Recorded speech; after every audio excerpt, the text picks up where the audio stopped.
यही बड़ी महानता है कि यहाँ जब कभी संकट आता है, लोग पश्चिम के लोग कहते हैं ये भारतीय लोग कैसे हैं, वैसे तो लड़ते ही रहते हैं, जब संकट आता है तो सब एक हो जाते हैं।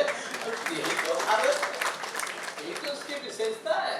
और इसी विशेषता के कारण से जब कभी प्रधानमंत्री जी ने कोई आह्वान किया तो सारे लोगों ने एक मिलजुल करके कोरोना के विरुद्ध का टीका लगाना है। थोड़े दिन लोगों ने कहा कि नहीं नहीं ये वैक्सीनेशन तो ये है, वह तो चार लोग सवाल के प्रजातंत्र है बोलते हैं, लेकिन बाद में बोलने वाले भी एक नहीं दो नहीं बूस्टर भी लगा बैठे सब। तो एक आह्वान पर इस प्रकार के ये जो सारा देश के अंदर देखने को मिला, उस सब में आप सब लोगों ने बड़ा सहयोग किया। और मैं विशेष करके आप सब से निवेदन करूंगा, ये जो हमारे प्रभावित लोग हैं, मैं कभी शंकराचार्य जी को पढ़ता था कि जब जो है शरीर खत्म हो जाता है तो संस्कृत का लंबा श्लोक है उसमें नहीं बोलूंगा, वो कहते हैं कि उसके बाद भार्या बिभ्यत तस्मिन् काये, जब प्राण चले जाते हैं तो पत्नी भी उस शरीर से घृणा करने लगती है, जल्दी जल्दी ले जाए इसको नीचे, क्योंकि ज्यादा देर रखेंगे सड़ात आ जाएगी, गड़बड़ हो जाएगा, फिर किसी को डर लगता है भूत लग जाएगा है? तो भार्या भी करती, पति हो या पत्नी हो या बच्चा हो कोई भी हो, मर गया सांस चली गई तो ले जाओ। लेकिन यहाँ मैंने देखा, मैंने अनेक लोगों के अस्पताल में फोन किए, अनेकों प्राइवेट हो चाहे सरकारी हो, बहुत लोग मेरे पास आते थे, बात कराते थे, साहब आप जरा बात कर दीजिए डॉक्टर साहब से। तो मैंने देखा कि वहाँ माँ जाने को तैयार नहीं, बच्चा कोविड से भी भर्ती है, पिता जाने को तैयार नहीं, पत्नी जाने को तैयार नहीं है। आप कल्पना कीजिए ऐसे समय में मेरे डॉक्टर, मेरे नर्स, मेरे कर्मचारी रात दिन काम करते रहे, तो क्या भगवान से कम है क्या?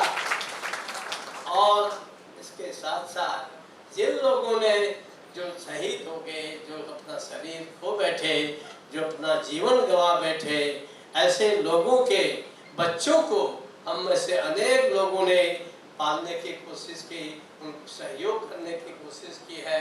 मैं उनको भी कोरोना वीर ही मानता हूँ और आप सबसे भी अनुरोध करता हूँ कि हमारे समाज में कहीं भी इस प्रकार के बच्चे हों, इस प्रकार के परिवार हों जिनको सहयोग की जरूरत है, तो निश्चित रूप से हम सबको सहयोग करना चाहिए।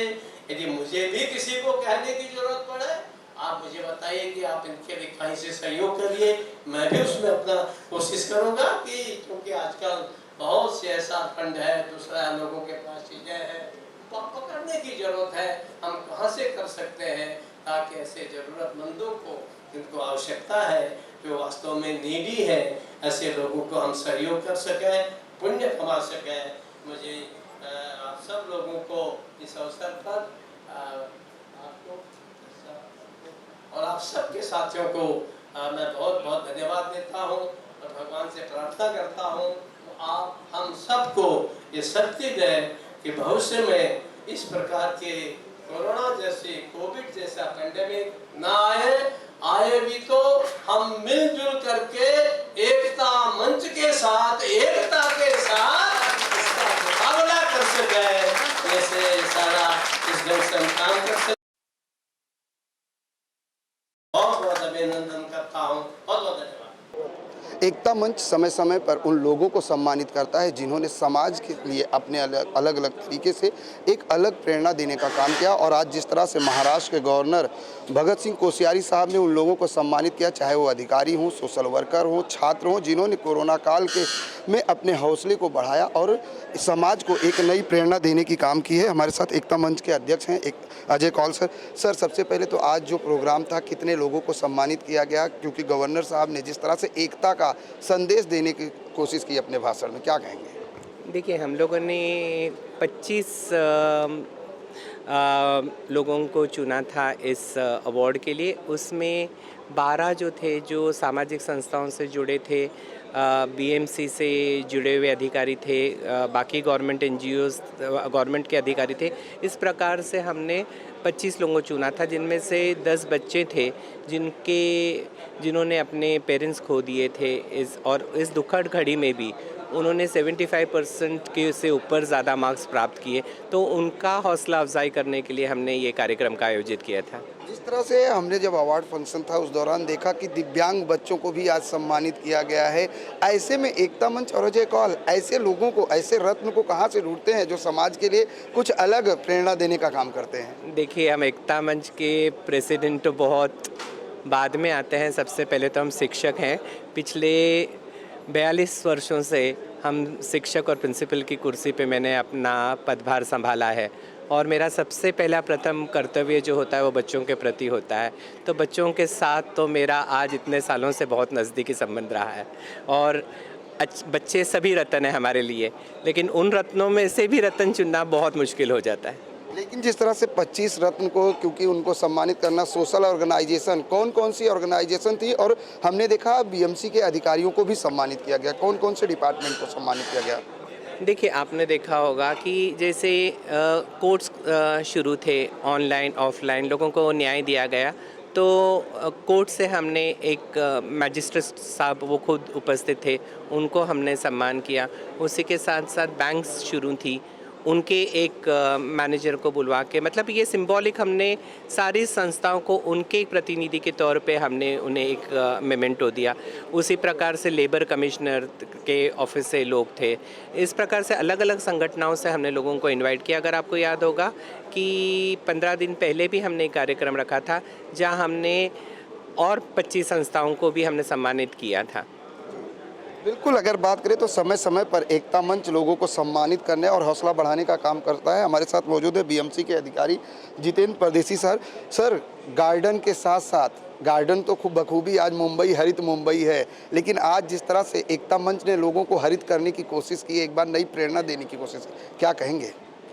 मैं आपके माध्यम से सर्वप्रथम एकता मंच के अजय सर और प्रशांत सर, इनको धन्यवाद देता हूं। और मैं नगर पालिका का एक प्रतिनिधि के रूप में आज यहाँ पे प्रेजेंट था। मुंबई में जब भी, सभी जगह भारत में जब भी ऑक्सीजन की कमी हुई, तो हम लोगों को कोविड के पीरियड में ये पता चला कि ऑक्सीजन का इम्पोर्टेंस क्या है। इसीलिए आपके ज़रिए मैं सभी से गुजारिश करूँगा कि ज़्यादा से ज़्यादा पेड़ लगाएं। पेड़ ही अपने को ऑक्सीजन दे सकते हैं, और भविष्य में ऑक्सीजन की क्या ज़रूरत है ये हम लोग सब जान गए। Thank you.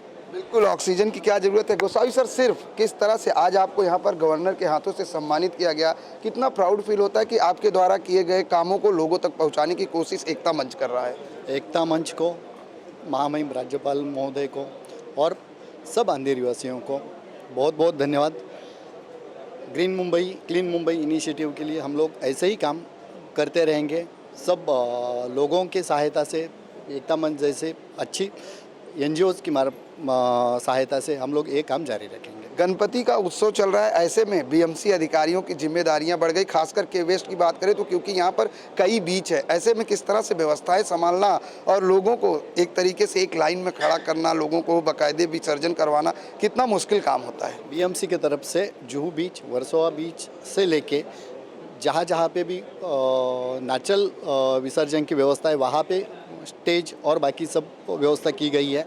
बीएमसी की तरफ से काफ़ी जगहों पे आर्टिफिशियल पॉन्ड का भी निर्माण किया गया है। उसकी सब जानकारी सब लोगों को मीडिया की माध्यम से ऑनलाइन अवेलेबल की गई है, और लोग बहुत धूमधाम से गणपति उत्सव मना रहे हैं और विसर्जन भी बहुत अच्छे से कर रहे हैं। Thank you so much. लेकिन जिस तरीके से बात करें एकता मंच की, तो एकता मंच समय समय पर लोगों को सम्मानित करने के साथ साथ सामाजिक क्षेत्र के उन कार्यों को भी करने में पूरा सहयोग देता है। चाहे आप किसी भी प्रकार का काम हो, हर काम के लिए एकता मंच 24/7 तैयार रहता है। ऐसे में बात करें एकता मंच के अध्यक्ष अजय कौल की, तो अजय कौल लगातार सबसे पहले मानव सेवा ही बड़ी सेवा है, इसी के साथ वो काम करते हैं।